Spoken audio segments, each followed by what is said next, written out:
Je vous salue tous dans le nom de notre Seigneur et Sauveur Jésus-Christ. J'espère que tout le monde se porte bien. La semaine s'est bien passée. Voilà, shalom à tous ceux qui sont connectés, voilà, qui participent à cette rencontre, à ce préculte sur Zoom. Voilà, que le Seigneur vous bénisse abondamment. Alléluia. Amen. Voilà, donc Amen. nous connaissons déjà le principe.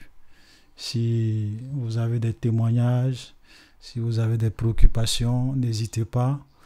Vous pouvez lever la main. Voilà, il y a notre sœur Nadia qui va se charger de coordonner tout ça. Vous pouvez aussi laisser des questions ou des préoccupations dans les commentaires que nous allons afficher pour pouvoir répondre. Voilà. Le temps que nous puissions laisser la parole aux uns aux autres, on va répondre à déjà une question. Bon, il y en a deux, mais on va déjà répondre au moins à une question. Et puis, qui nous a été posée dans la cellule pastorale. Et puis après ça, on va prendre ceux qui vont lever la main. Et puis, on va, ainsi de suite, nous allons procéder comme ça. Voilà. Donc, la question que nous avons reçue au niveau de la cellule pastorale, c'est le frère Guélaté qui nous avait envoyé ça. C'est concernant Romains. Excusez-moi, je vais afficher le verset. Romains, pas Romains, 1 Timothée plutôt, excusez-moi. 1 Timothée, chapitre 2. Ok, 1 Timothée, chapitre 2. Le verset 15. Qui peut lire?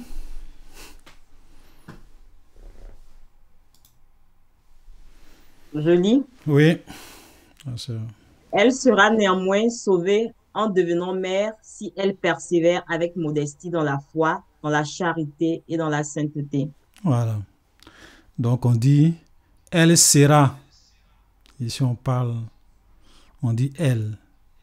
Et quand vous regardez un peu le contexte, c'est le contexte où Paul dit au verset 12, « Je ne permets pas à la femme d'enseigner ni de prendre de l'autorité sur l'homme, mais qu'elle demeure dans le silence. » Et car Adam a été formé le premier et ensuite Ève, et ce n'est pas Adam qui a été séduit, mais c'est la femme qui séduite s'est rendue coupable de transgression. Verset 15, « Elle sera néanmoins sauvée en devenant femme. » Ok, et puis souvent on s'arrête là. On dit, bon, on ne comprend pas. Comment on dit, elle sera néanmoins sauvée en devenant femme? C'est un peu ambigu. Est-ce que le fait que une femme soit une mère, c'est ça qui fait qu'elle sera sauvée? Frère Djidji, c'est la question. Hein? Attends, je vais bien lire la question. J'espère que je reprends bien la question de la personne. Excusez-moi, je vais bien regarder ce que le frère Djidji avait déposé. Ne pas me tromper. Ok. Frère Djidji, tu veux commencer? Je vais lire. Voilà. Donc, shalom, homme, que le Seigneur Jésus-Christ te bénisse abondamment. J'espère que tu vas bien. Moi, ça va par la grâce de Dieu. Ma question pour le dimanche, 1 Timothée, chapitre 2, verset 15. Elle sera néanmoins sauvée en devenant femme. Quelle explication pourrait-on donner sur ce passage biblique? Ouais.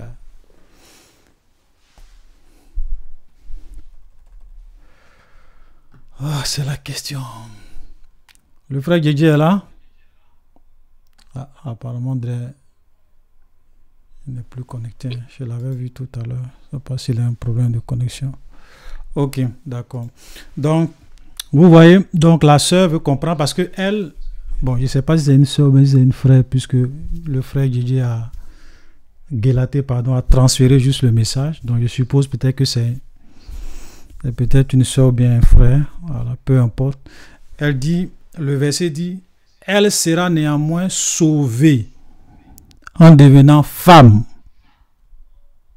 Donc elle ne comprend pas. Et déjà, comme on le dit souvent, tu ne pourras jamais comprendre un verset en prenant juste une partie du verset. Tu vois, le verset ne s'arrête pas là, le verset continue. Si vous lisez bien, on dit, elle sera néanmoins sauvée en devenant mère si elle persévère avec modestie dans la foi, dans la charité et dans la sainteté. On est d'accord? Voilà, donc on n'a pas simplement dit qu'elle sera néanmoins sauvée en devenant mère. Bon, si le verset s'était arrêté là, ça allait être un peu ambigu. On allait se dire, ah, mais est-ce que ça veut dire qu'une femme, parce qu'elle est devenue mère, elle a mis au monde un enfant, elle sera sauvée? Non, ce n'est pas ce que ce verset-là veut dire. En réalité, il y a je dirais une mauvaise traduction de ce verset. Qui a la version Darby? Parce que je vais vous montrer quelque chose. Je vais la trouver. C'est la version Darby. La version Darby. Je vais afficher quelque chose aussi. Pour ceux qui n'ont pas... Je vais augmenter, excusez-moi, pour qu'on puisse bien voir. Pour ceux... Ok. Donc la sœur va nous lire. Vas-y. 2 Timothée. Non, c'est 1 Timothée. C'est plutôt plus 2 Timothée. J'affiche à l'écran la version Darby pour ceux qui ne l'ont pas. 1 Timothée 2:15. 2:15, ouais. Voilà. Mais elle sera sauvée en enfantant si elle persévère dans la foi et l'amour et la sainteté avec modestie. Voilà. Regardez bien. Le elle. Elle sera sauvée en enfantant si elle persévère. Le premier elle est au singulier. Le deuxième elle est au quoi? Pluriel. Au pluriel. Le premier elle est au singulier. Le deuxième elle est au pluriel. Donc les deux elle là, ça ne parle pas de la même personne. Ok?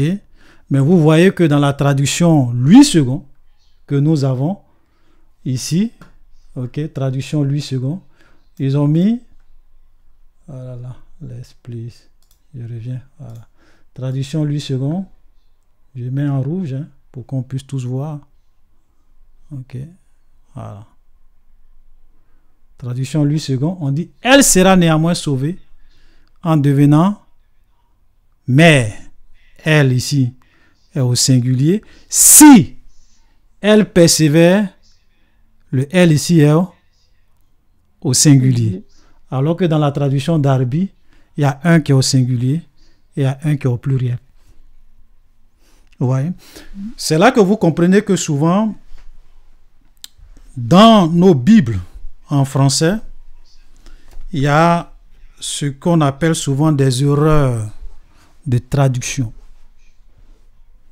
Et souvent, quand vous ne faites pas attention, ces erreurs de traduction peuvent vous amener à mal interpréter certains textes bibliques. Voilà. C'est un peu comme dans Deutéronome, où on dit que si quelqu'un fait violence sur une femme et qu'il couche avec elle, si elle est vierge, si elle n'est pas fiancée, celui qui a fait violence sur la femme va marier la femme, va payer sa dot et la marier. Et souvent les gens disent, ah, la Bible encourage un violeur à marier celle qu'il a violée. C'est écrit dans la Bible. Et les gens s'en prennent la tête. Ils ne savent pas que le mot qui a été traduit par faire violence, quand tu t'en vas regarder dans les textes hébraïques, ce n'est pas les mêmes mots. Ici, ce n'est pas un cas de viol. Mais ceux qui ont traduit, bon, on ne peut pas les en vouloir. Ils ont fait au mieux de leur capacité. Moi, je n'accuse jamais les traducteurs. Je les encourage parce que c'est pas facile de traduire d'une langue à une autre. Voilà. C'est pour cela que souvent, c'est bien d'avoir plusieurs traductions. Quand tu vois un verset qui est bizarre, il faut prendre plusieurs traductions.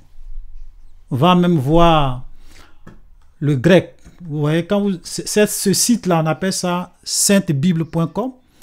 Quand vous venez sur ce site-là, vous pouvez mettre les références. Vous avez ce qu'on appelle l'interlinéaire en haut ici, là. Voilà, je vous donne en même temps des informations pour vous aider dans vos études bibliques. Il y a l'interlinéaire. Quand vous cliquez sur l'interlinéaire, vous avez la traduction en grec. Ok, je vais diminuer un peu pour que vous puissiez voir. Voilà. Ok, vous avez la traduction en grec. Malheureusement, ici, là, la première ligne, vous avez... Bon, je dirais le verset, la troisième ligne, vous avez le grec, le verset dans le grec koiné, puisque le Nouveau Testament a été écrit en grec. Et puis, la deuxième ligne, vous avez une traduction un peu mot par mot, ok, en anglais, ok. Et puis, la deuxième ligne, vous avez la prononciation, ok, dans le grec koiné. On se comprend? Voilà. Et quand vous regardez, effectivement, dans le grec, vous voyez que she will be saved. Le she là, c'est vraiment au singulier et vous avez if they abide. Ici, c'est au pluriel. Donc, Darby a fait une bonne traduction. Ok, très bonne traduction. Je vais revenir. Ok.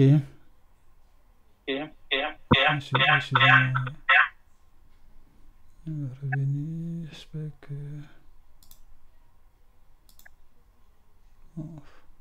Excusez-moi, je reviens. Voilà, elle sera néanmoins sauvée en devenant femme, dont Darby dit. Voilà, donc ça veut dire quoi?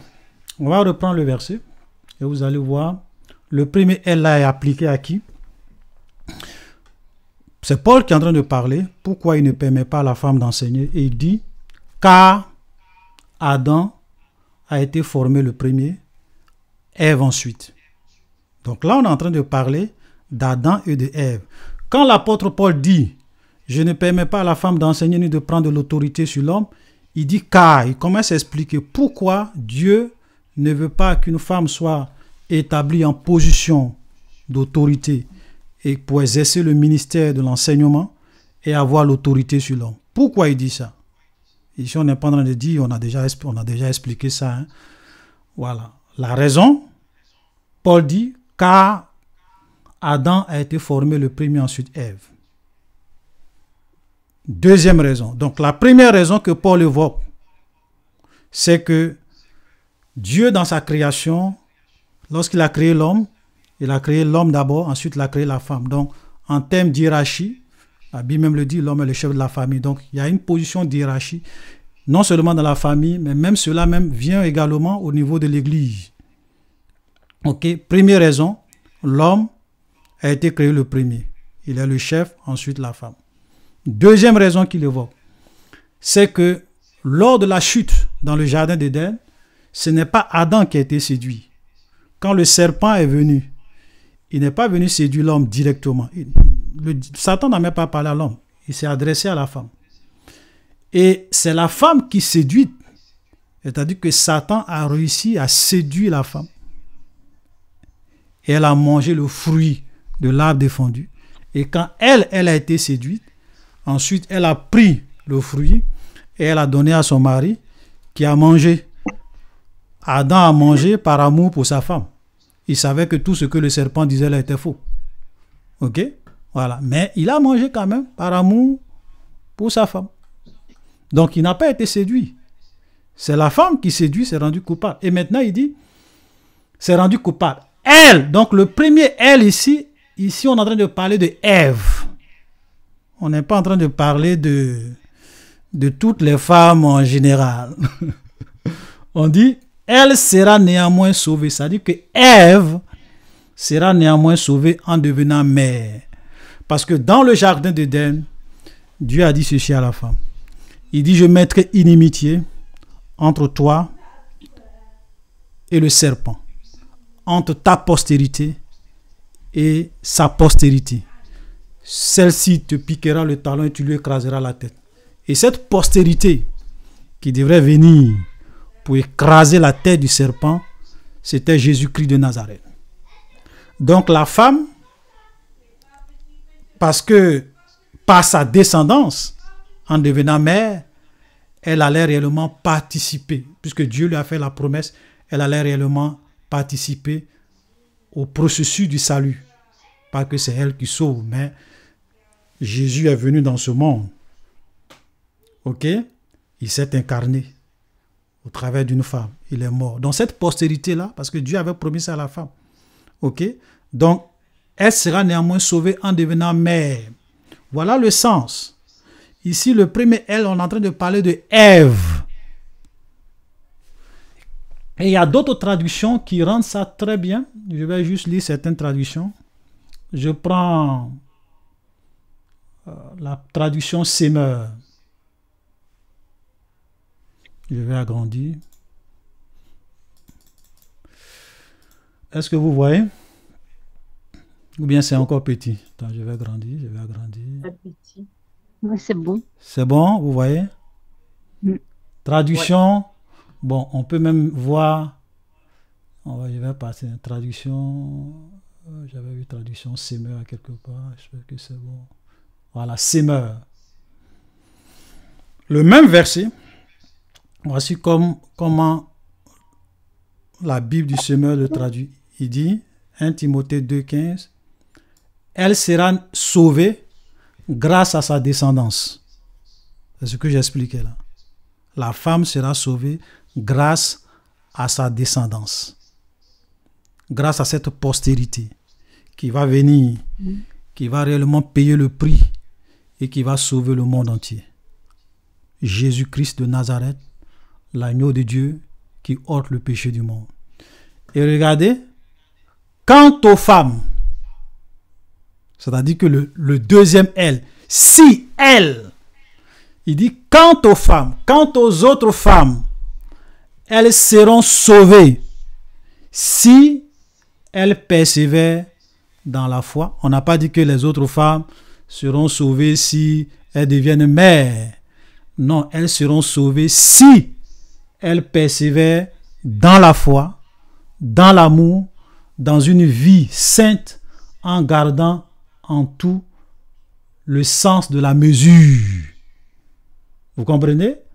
Et c'est ce qu'on voit ici.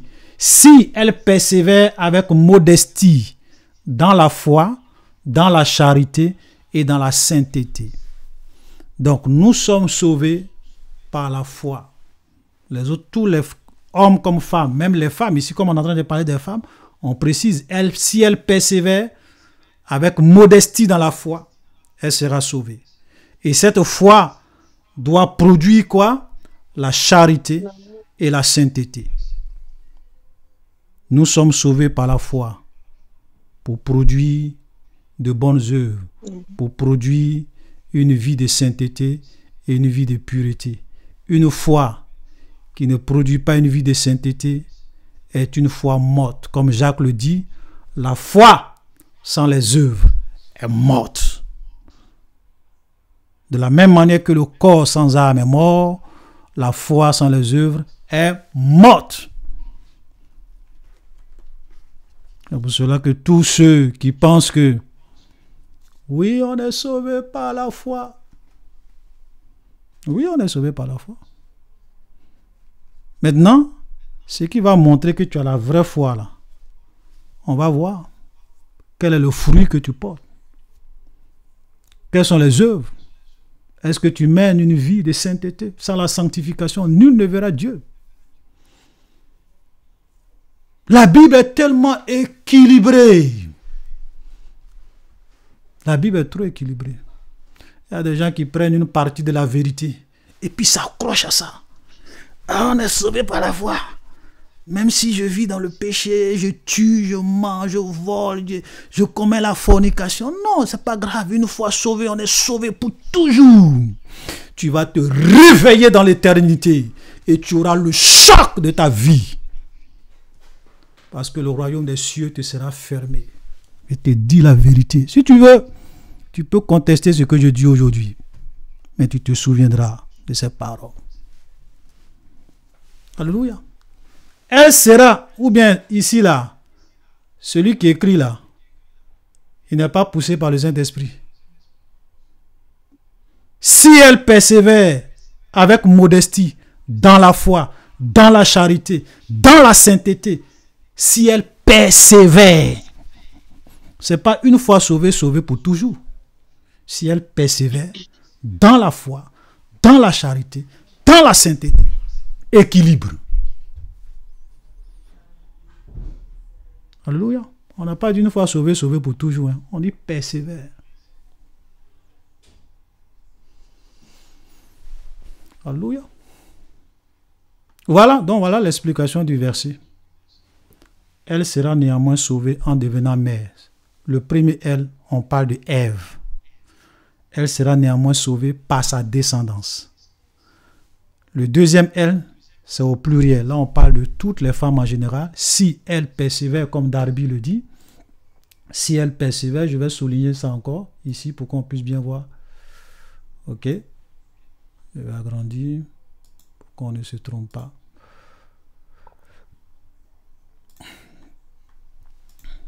Je viens sur la traduction Darby. Mais elle sera sauvée en enfantant par sa descendance. Si elle persévère au pluriel, elle au pluriel, dans la foi et l'amour et la sainteté avec modestie. Alléluia. Si elle persévère dans la foi et l'amour et la sainteté avec modestie. Ça va? C'est bon? On a fini, hein?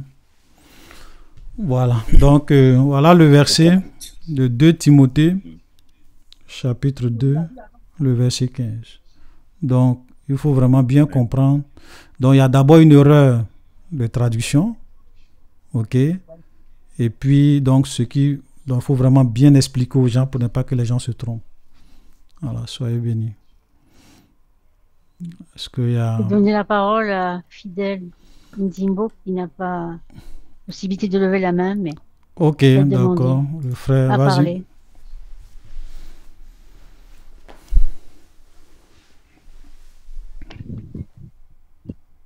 Shalom frères et sœurs. Shalom frère. Au monde, je demande à prendre la parole. Ce n'est pas pour une question. Juste pour gloire à Dieu pour ces merveilles qui ne cessent de manifester dans ma vie.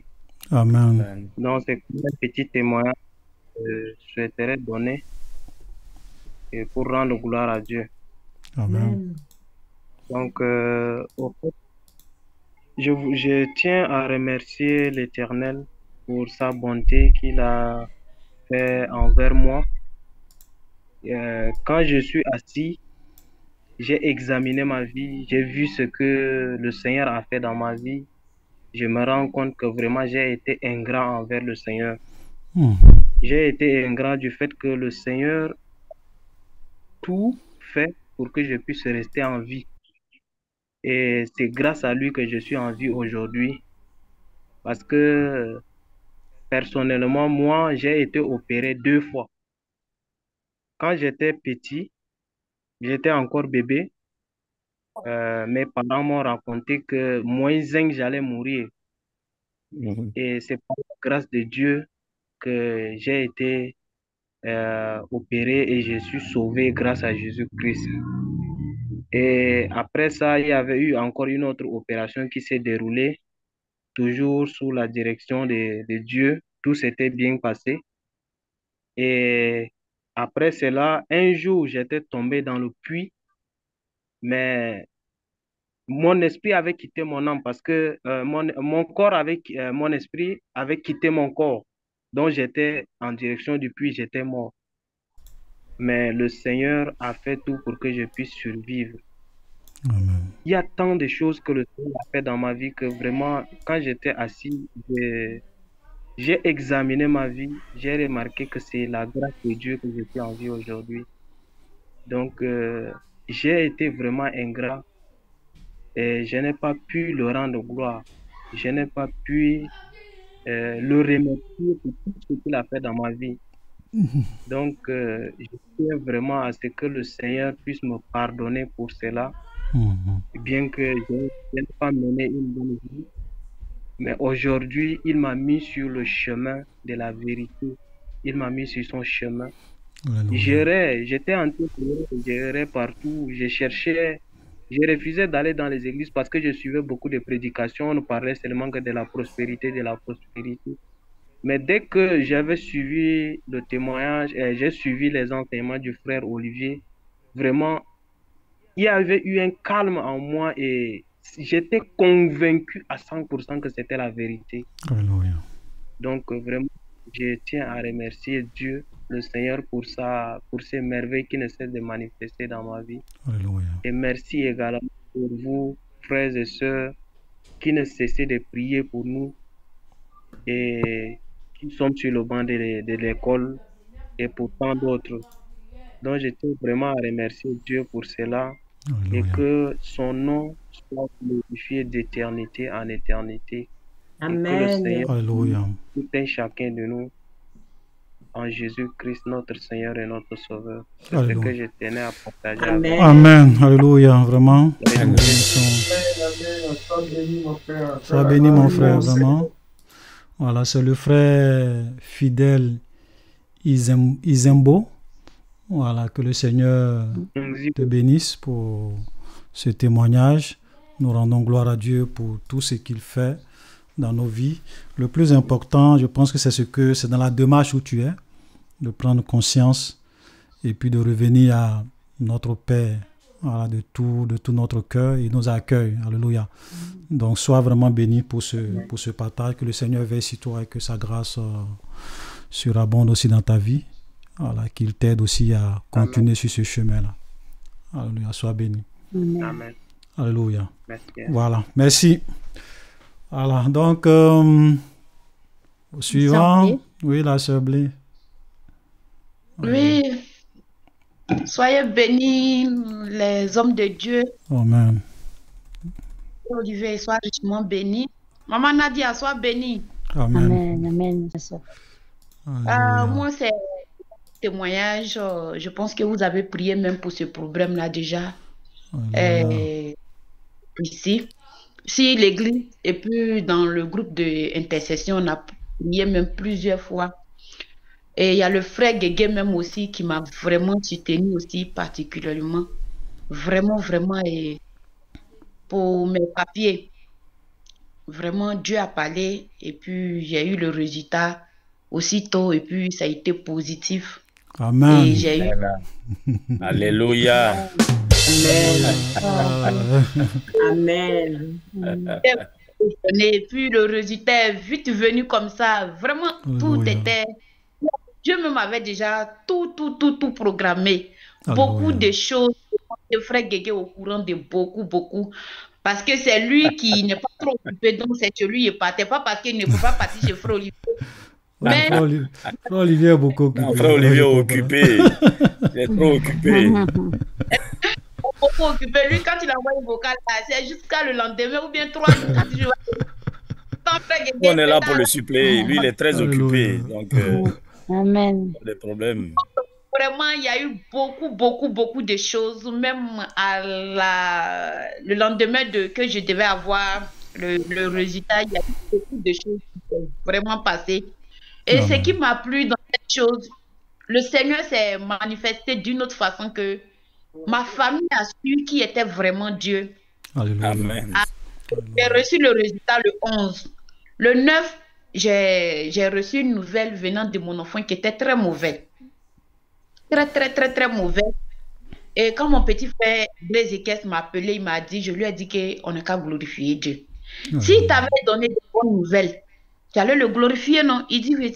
Donc, comme dans le mal aussi, on n'a qu'à toujours lui dire merci. Amen. Il faut dire à Dieu que je ne vais pas le quitter, quelle que soit la situation. Donc, lui-même, il était étonné. Il me disait, Sonia, avec ces nouvelles-là, mais je n'ai qu'à faire quoi? Je ne peux pas sauter pour aller regret.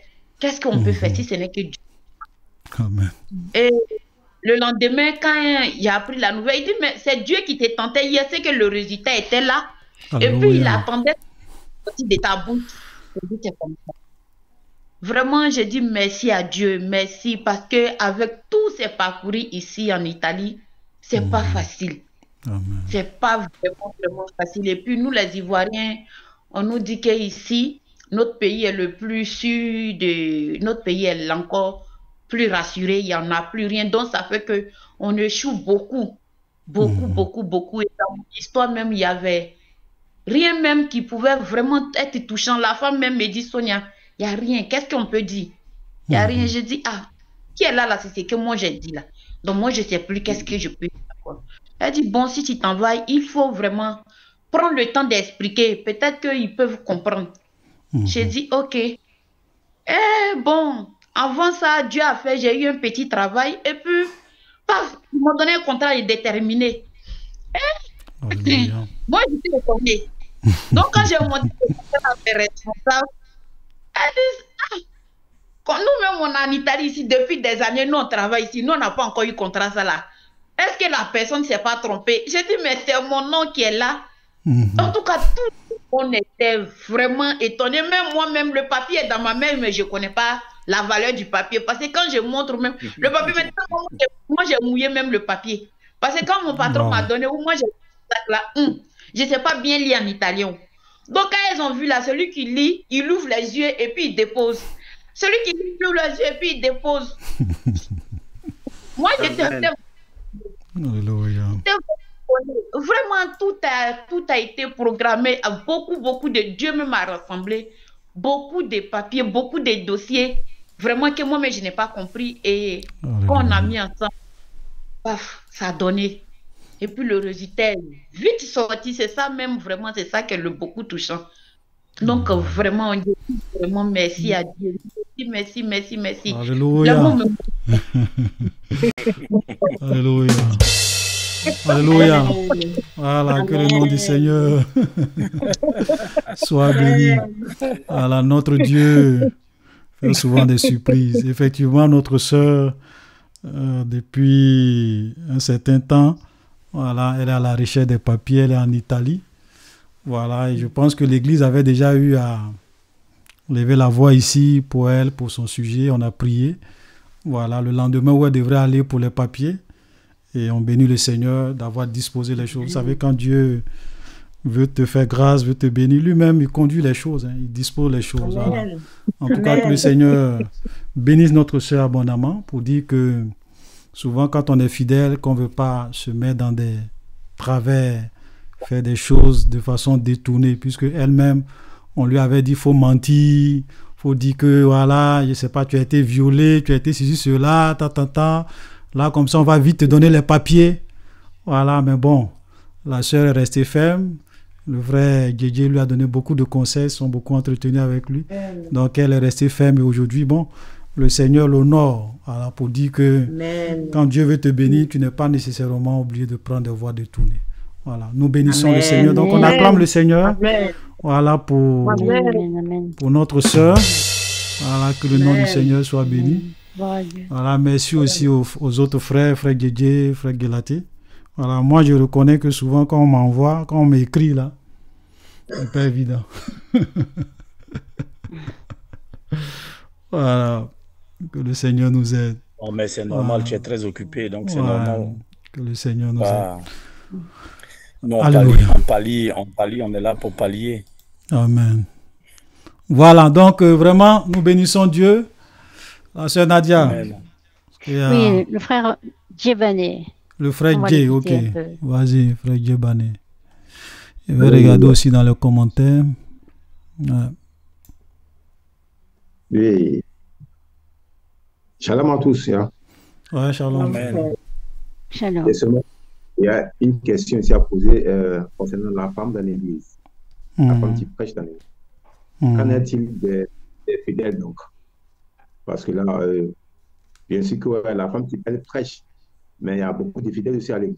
Seront-ils aussi sauvés ou pas? Non, j'ai pas compris. Ok,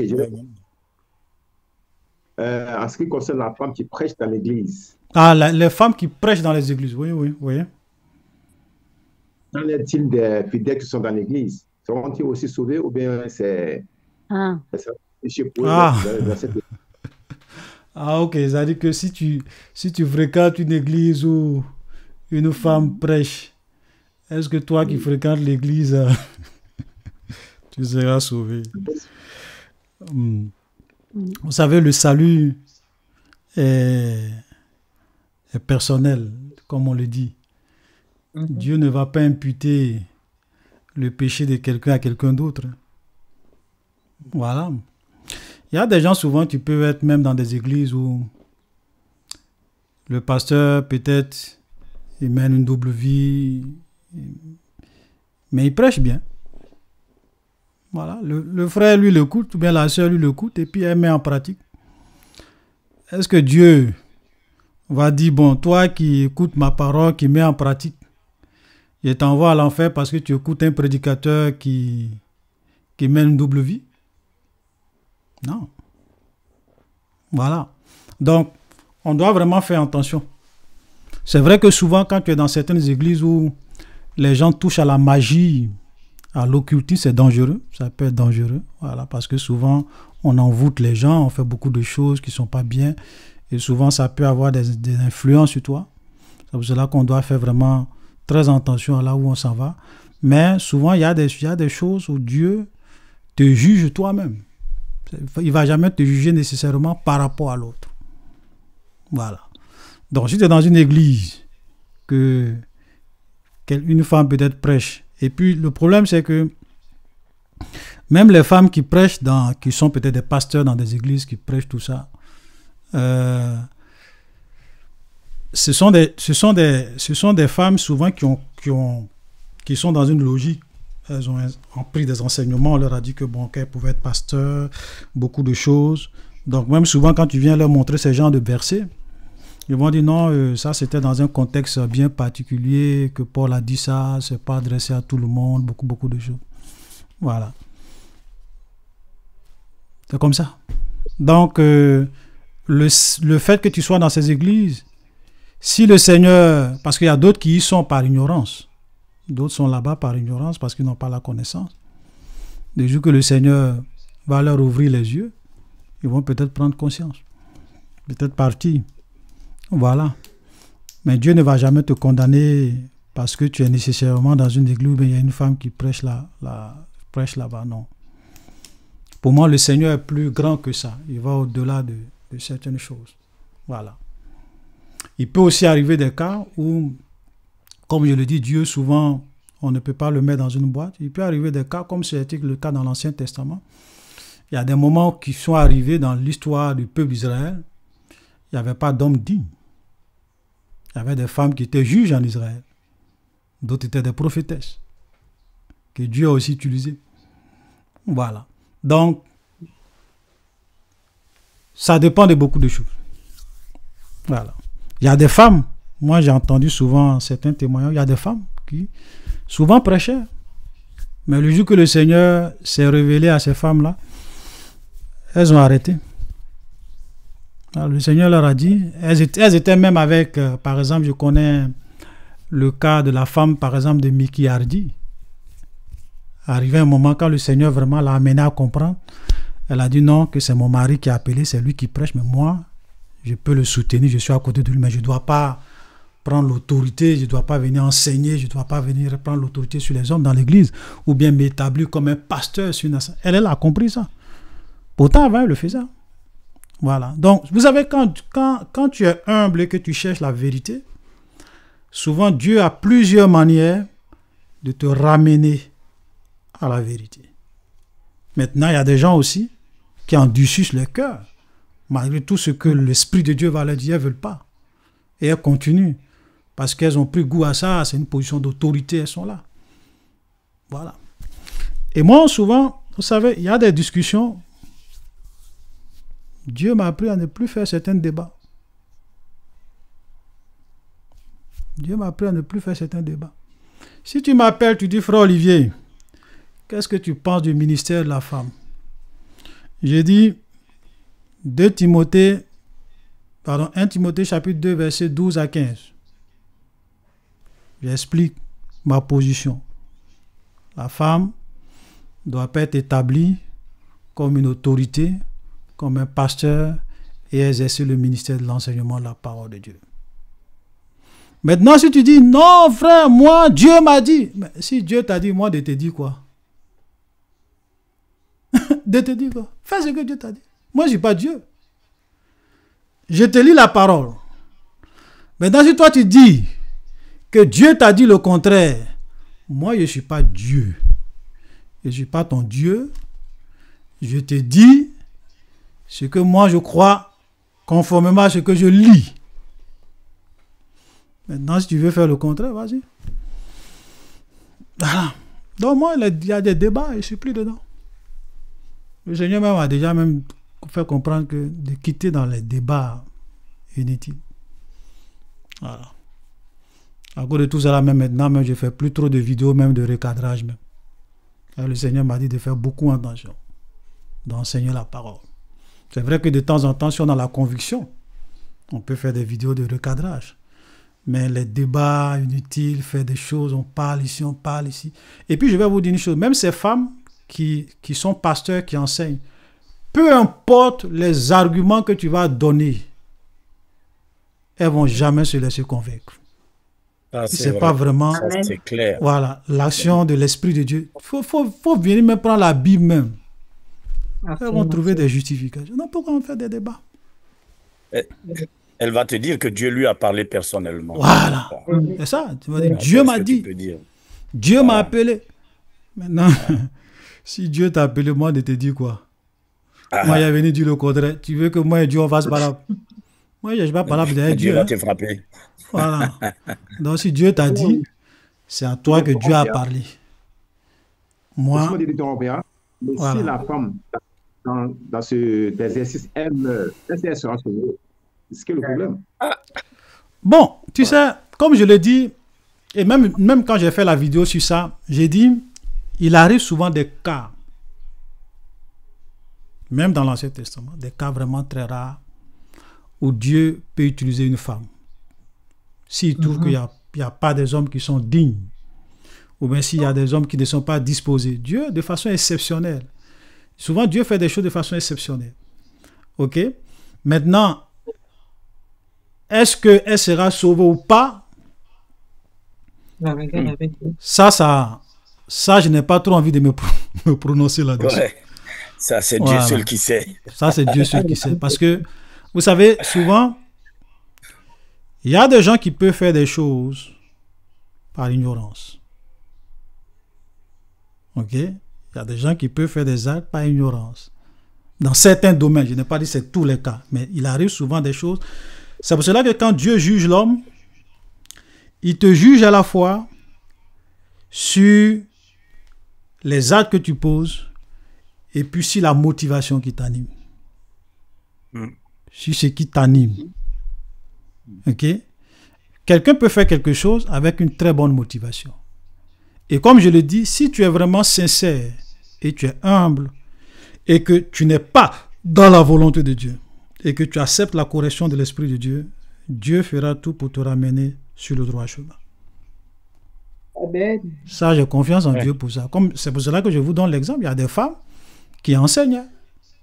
Mais le jour que le Seigneur leur a dit non, ce n'est pas ton rôle, elles se sont ravisées.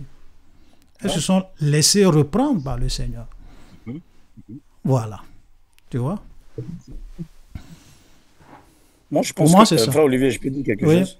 Oui. Moi, je pense que, comme tu l'as si bien signalé pour la femme de Mickey Hardy, elle a même dit, dans un autre témoignage, elle a dit qu'elle se disputait avec son mari. Elle se disputait avec son mari parce que elle se disait que non, elle doit aussi enseigner et tout. Et puis, bon, comme tu le dis si bien, quand tu te laisses vraiment conduire par le Saint-Esprit, elle a certainement cherché à connaître la vérité. Elle a cherché à connaître la vérité. Et dans ce domaine-là, l'enseignement de la femme-là, quand une femme vraiment se met à prier pour chercher vraiment la vérité, pour chercher vraiment la volonté de Dieu, Dieu va lui montrer sa volonté. Dieu va lui montrer sa volonté. Mais comme le frère Olivier le dit, l'histoire de l'enseignement de la femme, tu as beau lui sortir tous les versets bibliques, ça ne passera pas. Dans ce cas-là, c'est pas que la personne cherche à comprendre quoi que ce soit. Non, elle est déjà carrée. C'est-à-dire que, comme le frère Olivier le dit, quelles sont les motivations qui la poussent? Laissez-moi vous dire, frères et sœurs, il y a beaucoup d'orgueil dans cette histoire d'enseignement de la femme. Il y a beaucoup d'orgueil. Il y a beaucoup d'orgueil. Il y a un problème de leadership. Il y a un problème de leadership. Voilà. Je me souviens, chez nous en Côte d'Ivoire, il y a un couple comme ça qui a éclaté en plein dimanche. Rosemonde et je ne sais plus comment s'appelle son mari, en plein culte. En plein culte où madame avait l'habitude de prêcher aussi, tout et tout. Donc, au cours d'un dimanche, il y a eu un désaccord où madame a arraché le micro à monsieur. Je dis bien un dimanche, en plein culte. Wow. Voilà. Et ça a cassé l'église. Ça a cassé l'église. Et ils se sont séparés. Madame est allée créer son église. Son église, l'homme aussi est resté dans l'autre église. Machin, tout là-bas. Ça n'a pas marché. Monsieur aussi allait créer son église. Ça n'a pas marché. Bon, Dieu merci, après les deux se sont mis ensemble. Ils se sont remis ensemble et puis bon, ça n'a pas duré, le monsieur est décédé. Mais c'est une question, oui, il est décédé le monsieur. C'est une question d'orgueil, c'est une question de leadership. Ouais. C'est pour ça que j'aime bien la réponse du frère Olivier. Quelles sont les motivations? Quelles sont les motivations quand la femme prêche? Quelles sont les motivations? Excusez-moi, beaucoup de ces femmes qui prêchent, il y a une question de leadership. Ouais. Il y a une question de leadership. Voilà. C'est pas tellement un appel. Oui, Dieu m'a appelé, je suis convaincu, mon cher. Il y a beaucoup de problèmes de leadership là-dedans. Et puis même aujourd'hui. Voilà. Vas-y. Sinon, quand tu te laisses conduire par le Saint-Esprit va te parler. À part le cas de la femme de Mickey Hardy, moi j'ai suivi d'autres témoignages de femmes qui ont fait le même témoignage que la femme de Mickey Hardy, qu'elle arrivait à un certain temps, elles se sont posées des questions, elles ont prié, et le Seigneur leur a montré clairement que Alléluia. Non, ça, c'est pas leur, c'est pas leur domaine. Voilà. Et puis là, un autre problème qu'on constate aujourd'hui, qui est un peu grave, c'est que vous avez certains pasteurs, voilà, souvent qui sont bien connus dans la francophonie, qui nomment leurs femmes. D'abord, eux-mêmes, ils se nomment apôtres. Voilà. Après, ils nomment leur femme pasteur. Voilà. Après, les femmes nomment leur femme prophétesse. Voilà.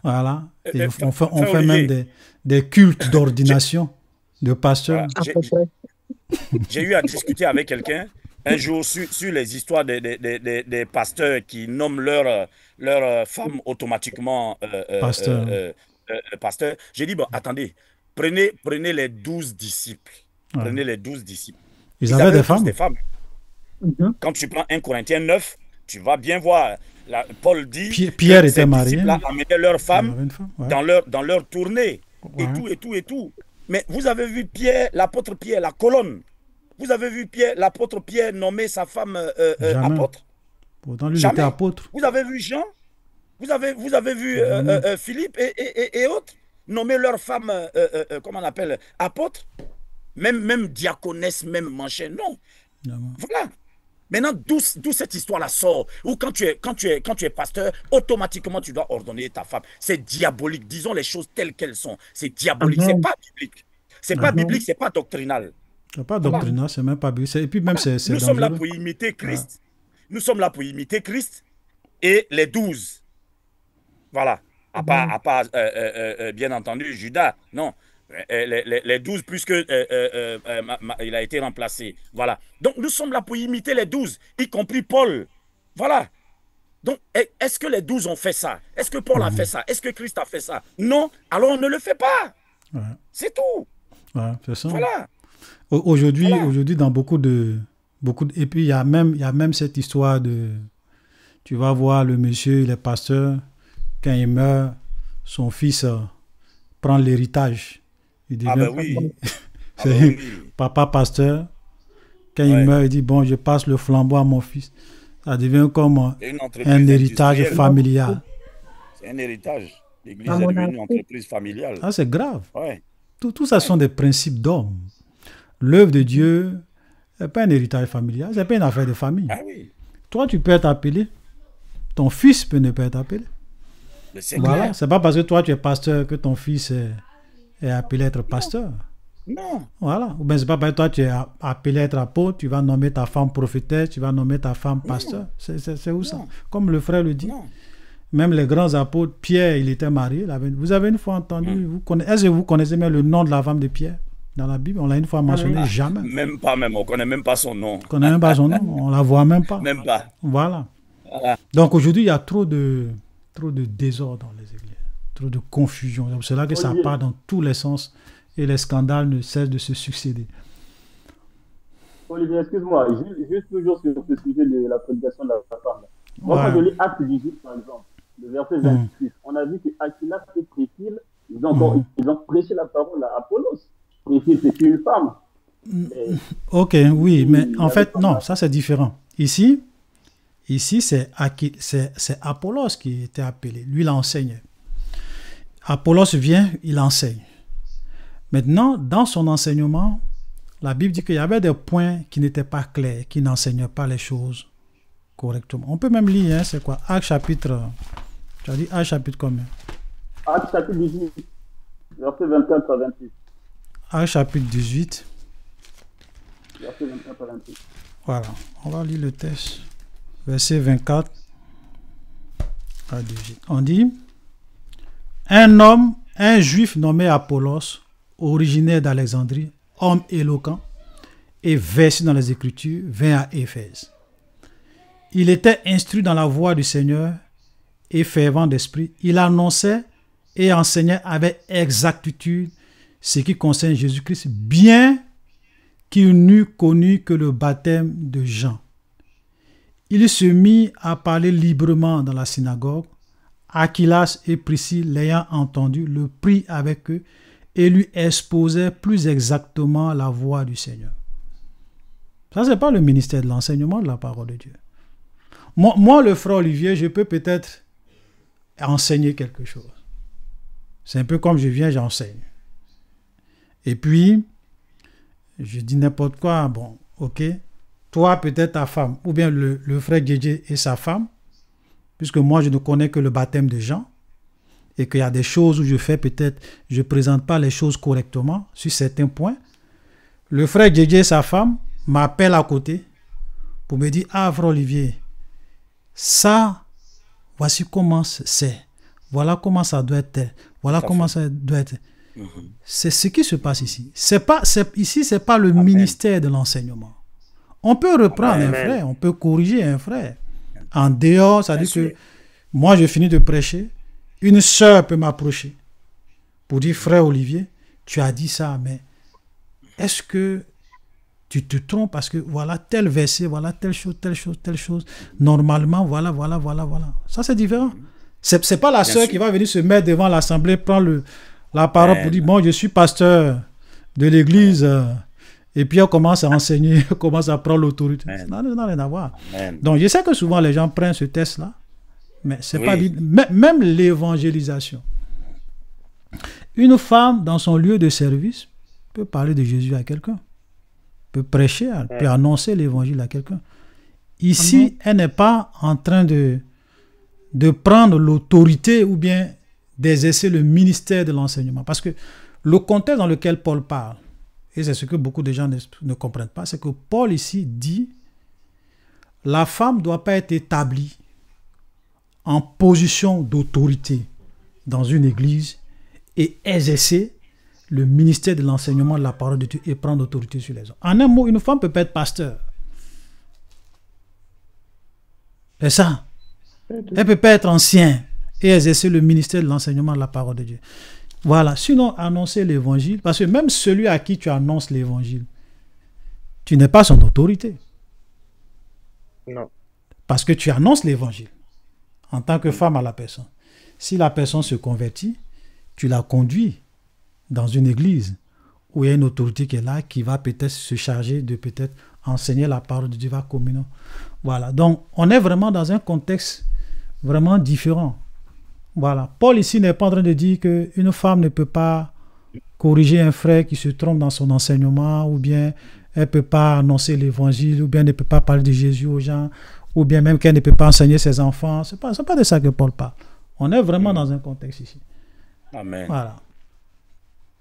Amen. Ok. Voilà. Donc vraiment, il faut comprendre ça dans ce sens-là. De toute façon, ça fera débat jusqu'à ce que Christ oui, revienne. Ça c'est clair.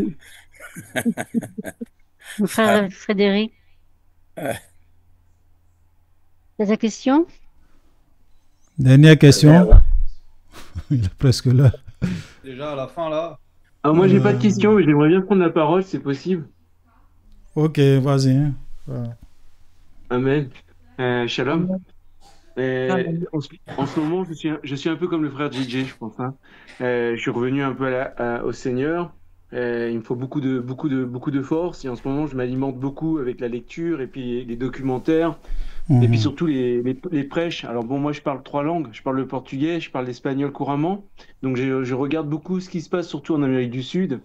Et j'ai remarqué une chose, c'est que depuis tout à l'heure, depuis qu'on a commencé avec le frère Olivier sur la première question qui était sur le sauvetage de l'âme, eh ben, j'ai remarqué qu'il y a beaucoup de pasteurs aujourd'hui, surtout ces églises de fin de temps où les émotions sont prévôt, quoi, sont mises plus en avant, dominent ouais, plus par les côtés émotions. Il y a même des pasteurs aujourd'hui qui disent, et ils disent ça, hein, surtout en Amérique du Sud, qui disent qu'étant donné que la grâce nous a touchés, étant donné qu'on a été sauvés, étant donné que Jésus a toujours dit qu'il ne laisserait jamais une brebis s'égarer et qu'il irait toujours la chercher, ce genre de choses, et bien aujourd'hui ils disent, ils mettent en avant, si vous voulez, qu'ils peuvent vivre la sanctification et en leur faisant croire qu'ils peuvent vivre avec le péché. Voilà. Okay. Et aujourd'hui, malheureusement, dans ces églises-là que je suis en train de voir, ils prêchent plus la vérité, c'est fini. Et les femmes pasteurs, c'est en train de pousser très fortement au Brésil et en Amérique du Sud. Ça, c'est quelque chose qui est en train de se voir énormément aujourd'hui, où c'est un peu ces églises américaines, je sais pas comment dire, avec beaucoup de lumière, tout est fait pour que les émotions soient faites et pour que la vérité soit cachée. Les églises où on prêche l'hypergrâce. Voilà. L'hypergrâce, on met tout dedans. Voilà. Du amour, beaucoup de choses. Je tenais à appuyer quelque chose. Par exemple, je vois de plus en plus de pasteurs, alors je pourrais vous envoyer les vidéos, si vous voulez, qui prêchent avec la casquette. Alors que le Seigneur, ces gens-là disent que, étant donné que le voile a été déchiré et qu'on vit sous le temps de la grâce et tout est permis. Ok, bon, bah très bien. Donc dans ces cas-là, ça veut dire que les femmes peuvent aussi alors prêcher, alors. Okay. Parce qu'on prend. Vous voyez ce que je veux dire? Et aujourd'hui, c'est ça, il y a une confusion qui est très très grande aujourd'hui. Et il y a des hommes aujourd'hui qui prêchent, qui prophétisent la tête couverte dans les églises. C'est tout ce que je peux dire. C'est vraiment on est vraiment la fin des temps. Ouais, nous sommes à la fin des temps et puis toutes ces choses, parce que les gens souvent ils mélangent beaucoup de choses, parce que si tu dis que le voile a été déchiré, donc on peut prêcher là. Mais Paul qui dit que l'homme ne doit pas prêcher la tête couverte, mais c'est quelqu'un qui est dans la grâce, et quand il parle de ça, il s'adresse à des chrétiens.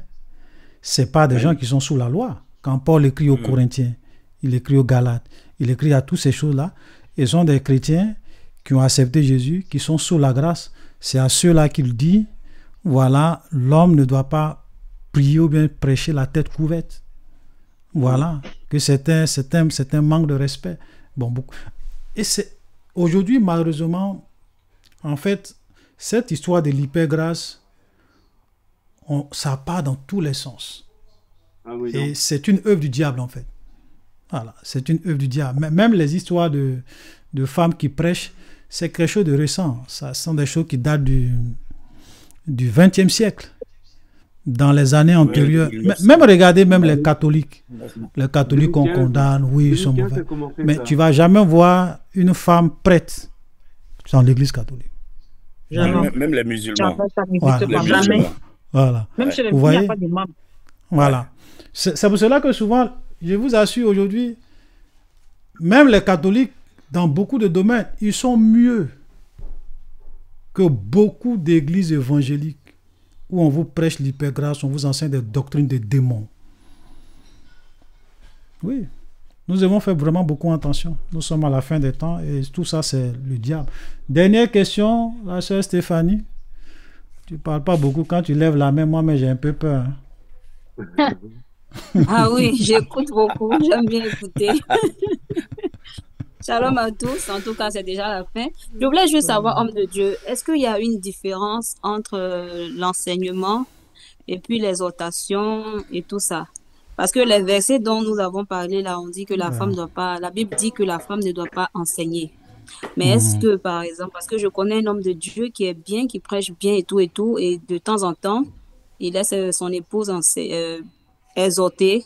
On va dire comme ça, hein, parce que nous, on nous a dit, et moi, je pense en tout cas que un enseignement et puis exhorter le peuple de Dieu, il y a une différence. Ça, c'est ce que je pense. Donc, j'aimerais savoir un peu si c'est pareil ou pas.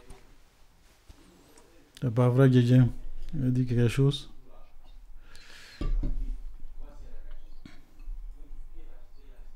J'ai pas compris la question. Hein. Est-ce qu'il y a une différence entre enseigner et puis exhorter?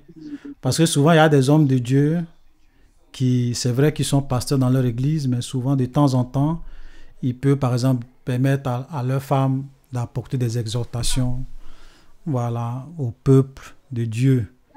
Voilà. Est-ce qu'il y a une différence entre... Elle n'est pas pasteur. Elle n'est pas pasteur. Voilà. Une exhortation comme ça. C'est une exhortation. Est-ce que ça pose un problème? Est-ce qu'il y a une différence entre l'exhortation et l'enseignement?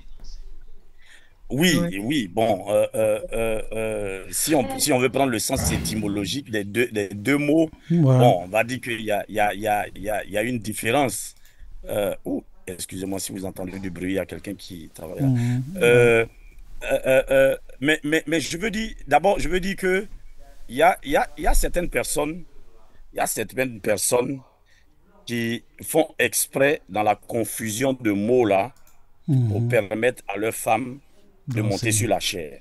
Vous voyez? Oh non, elle n'est pas venue enseigner, elle est juste venue pour exhorter. Voilà.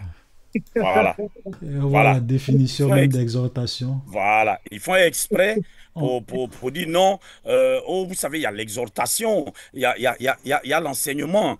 Moi, tout ça, bon, brièvement, on va schématiser. L'exhortation, si tu veux, bon, exhorter, comme le mot le dit, exhorter, encourager quelqu'un, persuader quelqu'un à faire quelque chose. Voilà, fortifier quelqu'un qui est peut-être dans l'abattement, dans le découragement, dans une baisse de foi. Tenter d'amener quelqu'un à quelque chose par des encouragements. Voilà, les la persuasion, les prières, voilà. etc. Mais est-ce que ça, c'est pas un enseignement? Est-ce que ça, c'est pas un enseignement? Voilà. Moi je ne vois vraiment pas maintenant enseignement. Vous savez, j'ai écouté une vidéo la fois passée de quelqu'un qui est d'accord avec l'ordination des femmes. Il est allé décortiquer, bon, enseigner, voilà ce que ça veut dire. Il est passé par des termes, je ne sais pas quoi. Moi, je dis, enseigner, exhorter, on parle de qui? On parle de Dieu. Point. On parle de Dieu. Voilà. Et celui qui est habilité dans l'Église, celui à qui Dieu a donné l'autorité dans ce domaine-là, bon, excusez-moi, c'est la femme, mais moi, pardon, c'est l'homme.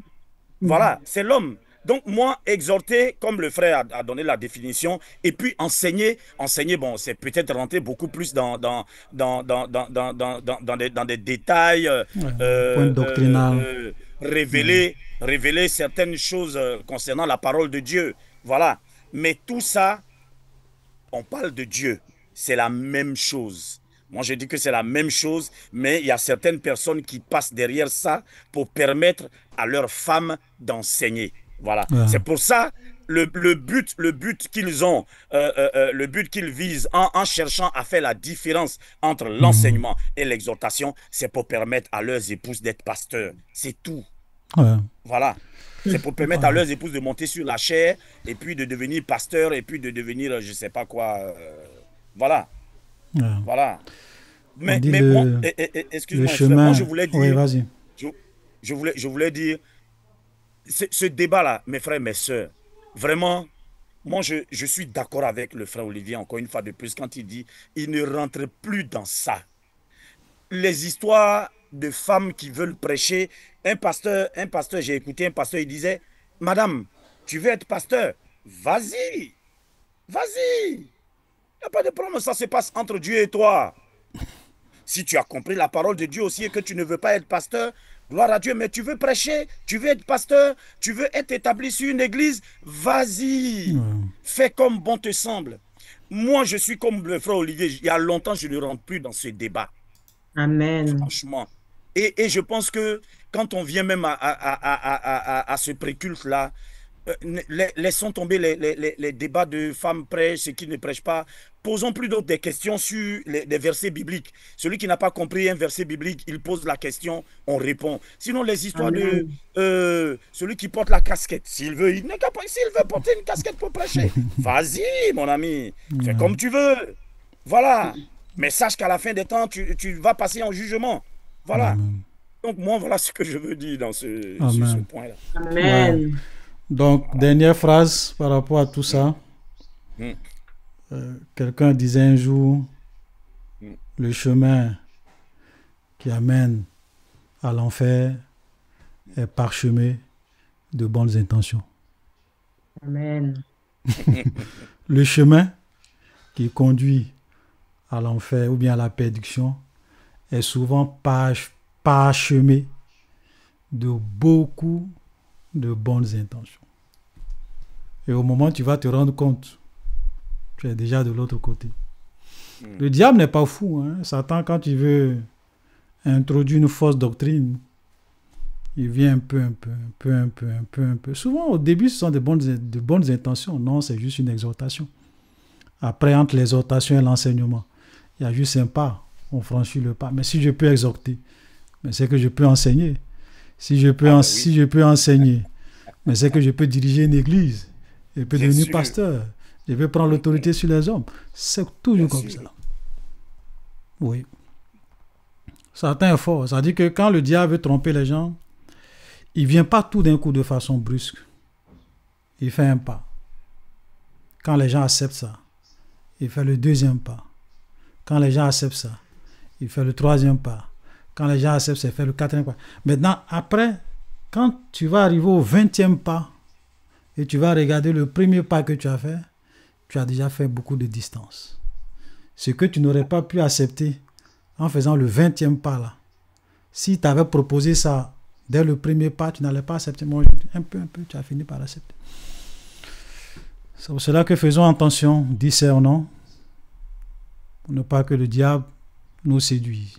Satan, c'est pas pour ne rien qu'on l'appelle le malin. Très rusé. Il n'est pas fou. Il n'est pas bête. Très rusé, le rusé. Que le Seigneur nous bénisse. Voilà, nous allons nous arrêter aujourd'hui, là, et nous allons commencer notre culte, voilà, par la grâce du Seigneur.